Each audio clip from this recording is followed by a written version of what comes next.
বিসমিল্লাহির রহমানির রহিম।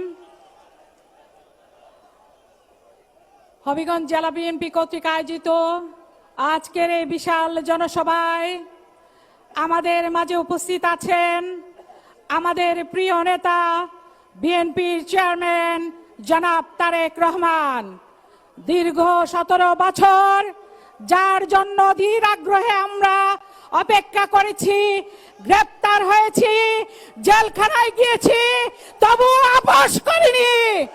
শেখ হাসিনার বিরুদ্ধে আমরা সোচ্চার হয়ে দাঁড়িয়েছি। আমাদেরকে পিছে ফেলার মতো করে দিয়েছে। আমাদের নেতা ইলিয়াস আলীকে গুম করেছে, আমরা মাথা নত করিনি। আমরা ঠায় দাঁড়িয়েছিলাম দেশ নেত্রী বেগম খালেদা জিয়ার নেতৃত্বে, আমাদের নেতা তারেক রহমানের নেতৃত্বে।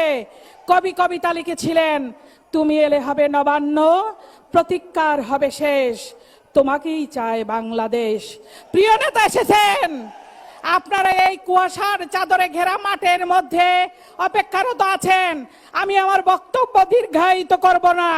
স্বাধীনতার মহান ঘোষক শহীদ রাষ্ট্রপতি জিয়াউর রহমান বীর উত্তমের সুযোগ্য পুত্র, দেশনেত্রী বেগম খালেদা জিয়ার সুযোগ্য পুত্র, আমাদের নেতা, আপনাদের নেতা, বাংলাদেশের গণমানুষের নেতা, সকল মানুষের নেতা জনাব তারেক রহমান বক্তব্য রাখবেন।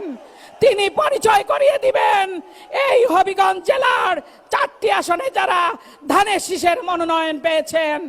আপনারা সকলে মিলে কাজ করে এই 4টি আসনে আমাদের যারা প্রার্থী হয়েছেন তাদেরকে জিতিয়ে আমাদের নেতা তারেক রহমানের হাতকে শক্তিশালী করবেন।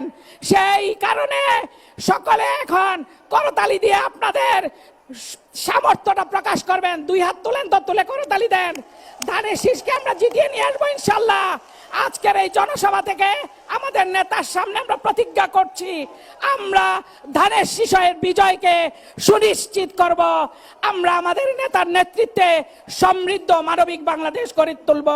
বাংলাদেশ জিন্দাবাদ, শহীদ জিয়া অমর হোক, দেশ নেত্রী বেগম খালেদা জিয়া অমর হোক, প্রিয় নেতা তারেক রহমান জিন্দাবাদ জিন্দাবাদ। সবাইকে ধন্যবাদ। আসসালামু আলাইকুম।